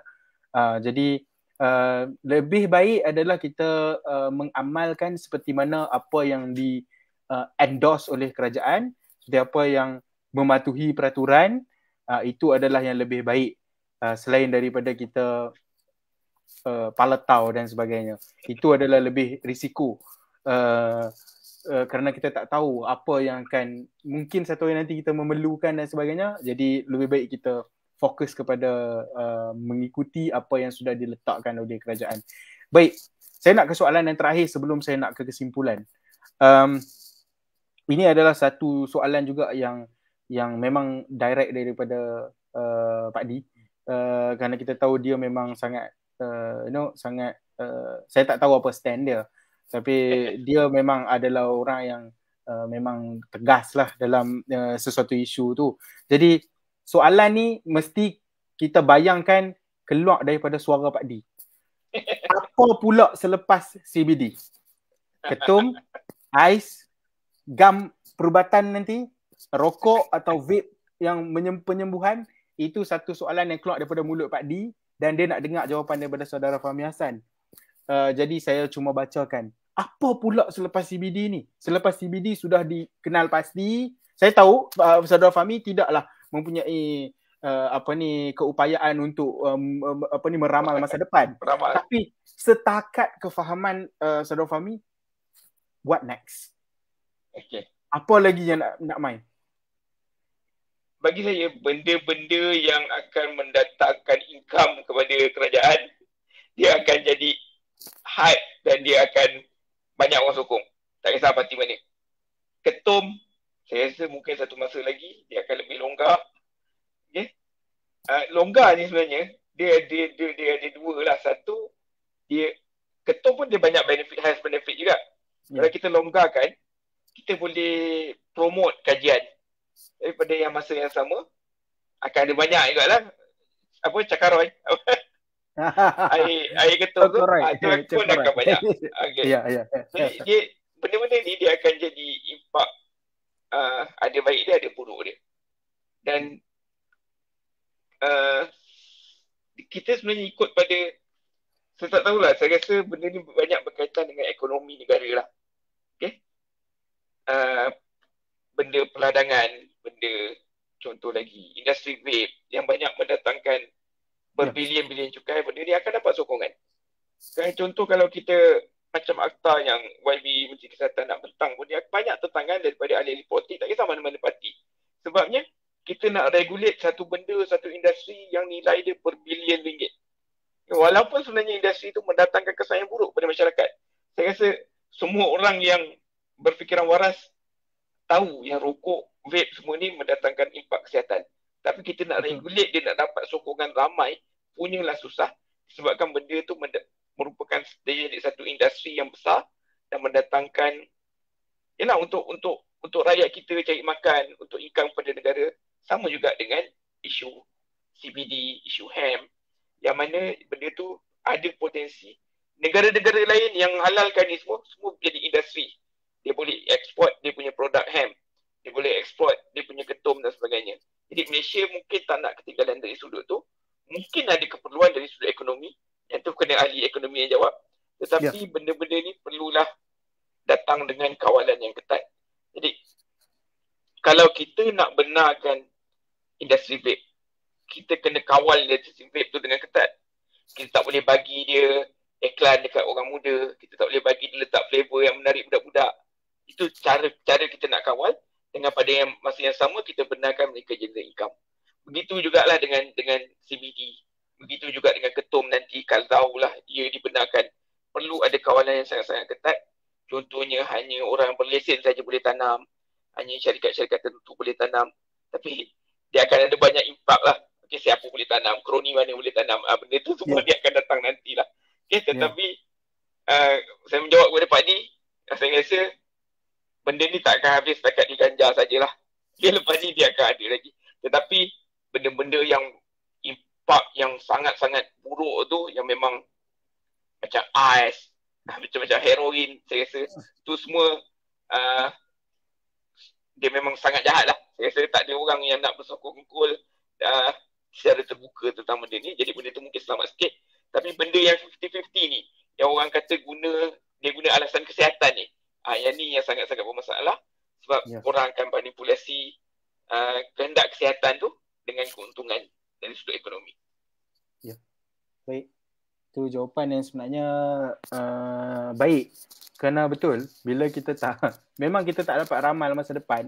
Tapi bila soalan what next ni, produk-produk yang memberi keuntungan, yang mungkin membawa keuntungan kepada sesuatu pihak, ataupun yang lebih mudah untuk dimanipulasi, perkataan-perkataan seperti sektor-sektor yang mudah nak dimanipulasi ni ialah perubatan, agama dan sebagainya. Itu semua adalah benda yang senang nak tunggang, murah, mudah dan dekat dengan hati masyarakat, terutama masyarakat Melayu di Malaysia. Saya terlajak ke Melayu sikit. Okey. Baik, sebab apa? Soalan tu penting. Bila Saudara Fahmi, sekarang ni pun kita dah kita dah didoktrinkan dengan okey, hang ada kencing manis. Okey, minum ketum. Ketum boleh mengubati kencing manis. Saya rasa sekarang ni kalau kita tanya siapa-siapa pun semua orang akan, aku pernah dengar ni. Bapak aku cakap, kawan aku cakap, aku punya kencing manis turun. Tapi dalam bidang agama, kalau kita buat benda yang salah, tapi dia makbul ataupun dia jadi, itu tak menunjukkan bahawa apa yang dia buat itu betul.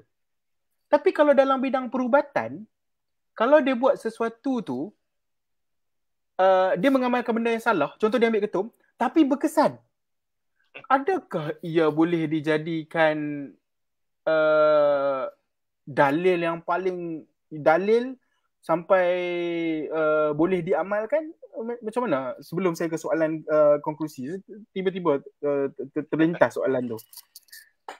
Okey, dia benda pengalaman peribadi yang kesihatan ni tak boleh jadi bukti untuk benda tu berkesan untuk orang lain. Okey. Bila nak kata benda tu berkesan, dia perlu terbukti dalam kajian klinikal. Itulah sekurang-kurangnya kajian klinikal. Bila nak kita kata angkat betul-betul berkesan, dia perlu dalam satu kajian tinggi lagi, iaitu kita panggil sebagai meta-analisis. Yang tu baru boleh. Benda pengalaman peribadi ni, dia boleh dijadikan asas untuk orang buat kajian tentang klaim dia tu.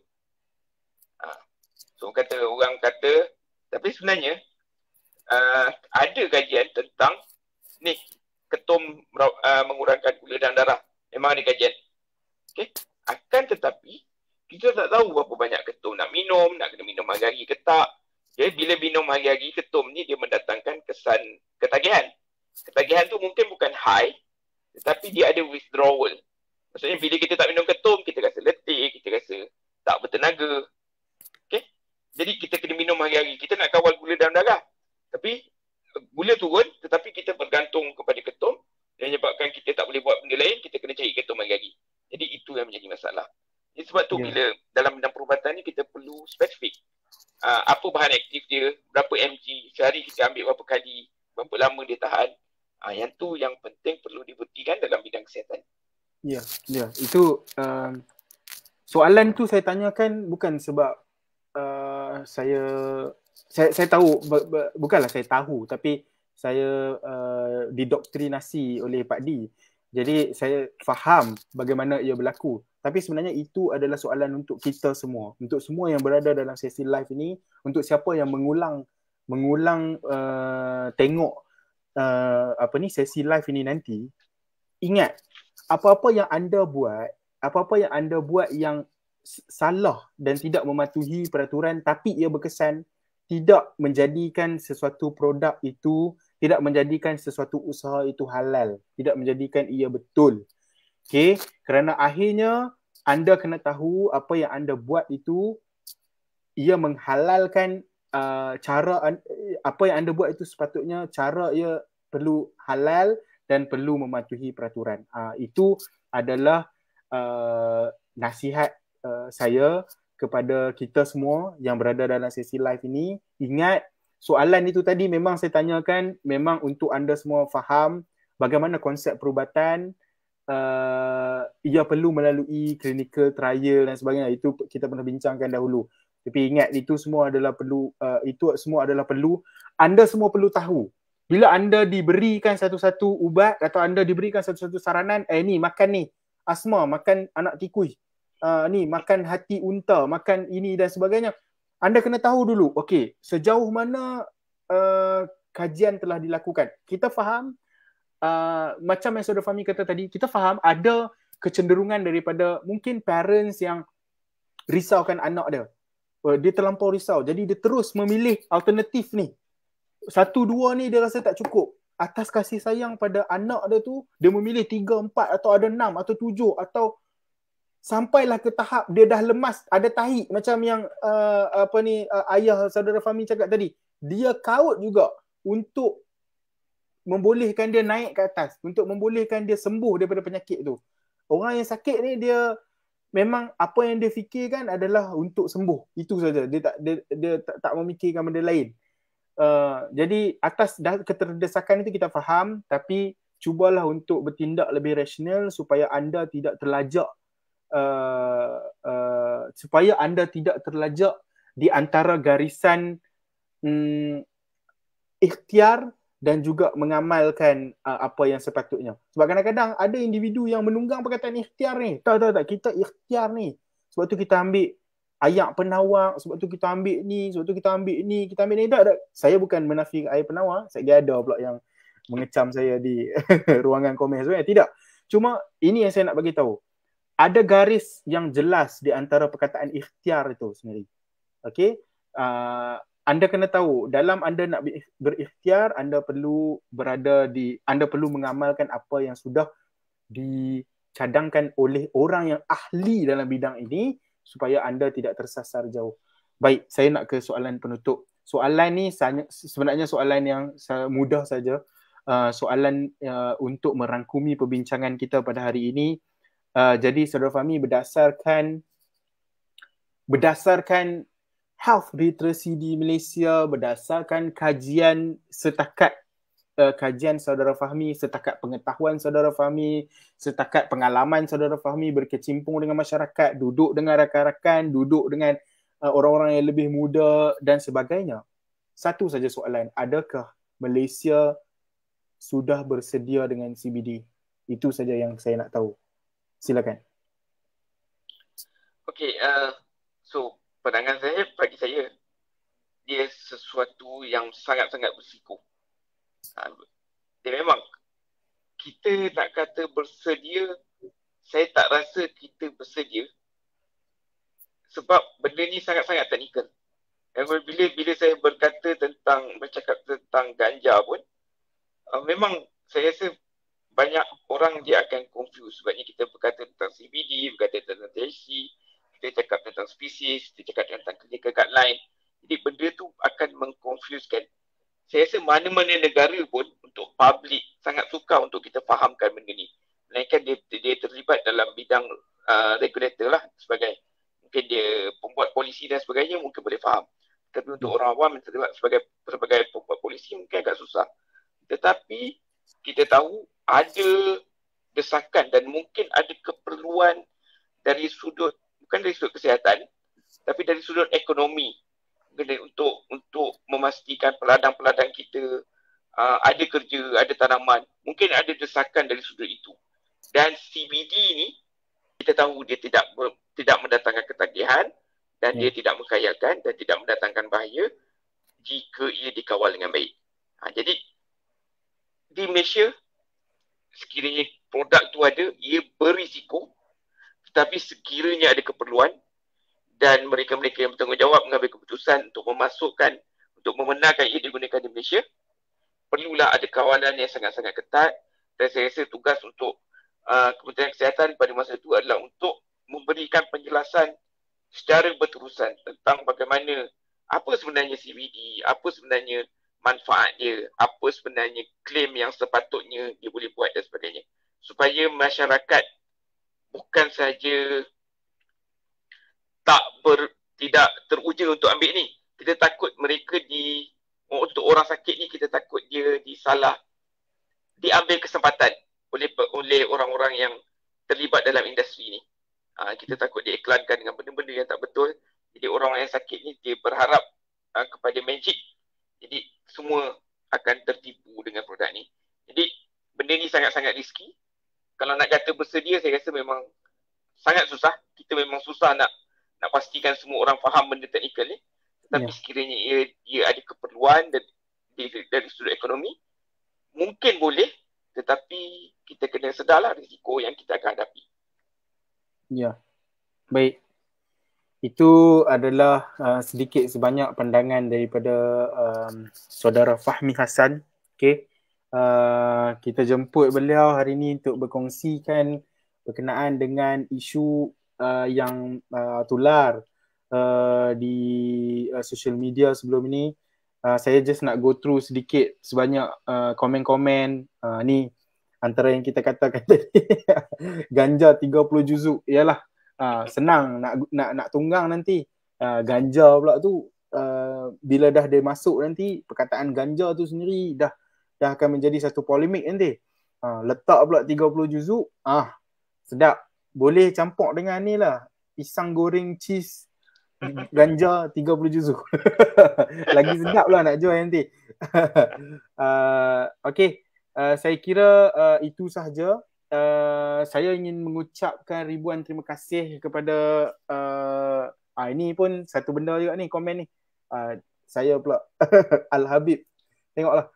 Al-Habib Wahabi. Itulah. Saya pilih nak guna hadis sahih pun Pak Di kata saya Al-Habib lagi. Okay. Saya kira perbincangan ini cukup baik. Saya ingin mengucapkan ribuan terima kasih kepada saudara Fahmi. Kita tak tahu sama ada ganja perubatan ini benar-benar akan berlaku ataupun tidak. Tapi usaha yang Buk Sejen buat ini adalah kerana kita merasakan bahawa penting untuk kita bincangkan perkara yang kita tak tahu apa yang akan berlaku pada satu hari nanti. Ia sudah mula menjadi polemik, sudah mula diperkatakan, maka kita mengambil inisiatif untuk kita bincangkan supaya semua orang sudah aware. Apa yang akan masuk nanti, apa yang akan main nanti, semua orang dah boleh bagi tahu dekat anak-anak, semua orang dah boleh bagi tahu pada kawan-kawan. Tunggu dulu, jangan mula-mula, jangan sudah mula untuk perkatakan berkenaan dengan nak tanam dan sebagainya. Jadi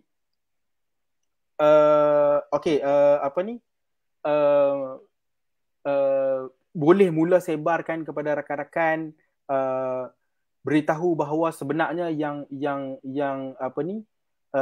masuk nanti adalah CBD bukan THC. So jangan nak berangan, nak isap dekat taman, oh aku tengah high, tak bukan, jangan lagi, sebab kita tak tahu lagi apa yang kerajaan akan bawa masuk nanti. Komen daripada saudara Azraf juga, akta salah guna harus ditekankan. Ya, betul. Itu antara cadangan daripada saudara Fahmi tadi, penguatkuasaan untuk mengawal spesies yang akan masuk ke Malaysia nanti. Sama ada yang akan masuk yang akan masuk nanti adalah memang kita boleh kawal yang masuk tu memang kesemuanya CBD, ataupun nanti ruang untuk masuk tu digunakan untuk masukkan THC. So itu antara benda yang kita tak mahu berlaku nanti.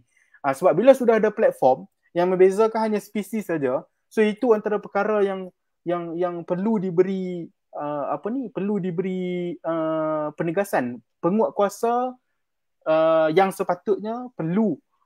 Kita tak tahulah sejauh mana, tapi kita berdoa supaya penguatkuasa yang ada nanti ataupun undang-undang yang sudah ditetapkan oleh kerajaan nanti diamalkan dengan baik, dengan jujur oleh penguatkuasa yang bakal mengawal kemasukan CBD ke Malaysia nanti. Baik, saya nak tutup perbincangan kita pada hari ini dengan satu hadis daripada riwayat Tirmizi. Saya jumpa juga riwayat ini dalam Sahih Bukhari. Al-halalu bayyinu wal haramu bayyinu wa baina dhalika amru mustabihat. Halal itu nyata, yang haram itu juga nyata, antara kedua-duanya terdapat syubhat. Jadi ini menutup perbincangan kita pada hari ini. Sekali lagi kami ingin mengucapkan ribuan terima kasih kepada saudara Fahmi untuk kali kedua sudi berkongsi pandangan, sudi berkongsi ilmu, berkongsi kajian-kajian beliau bersama dengan kami, bersama dengan kita pada hari ini. Jadi saya mengucapkan ribuan terima kasih dan memohon ampunan maaf kalau saya ada tersalah kata sepanjang mengendalikan program ini. Jadi saya sudahi. Terima kasih. Ya, terima kasih. Sama-sama banyak-banyak. Saya akhiri slot perbincangan kita pada hari ini dengan suratul As dan tasbih kafarah. Sekian wabillahi taufiq wal hidayah. Wassalamualaikum warahmatullahi wabarakatuh. Assalamualaikum.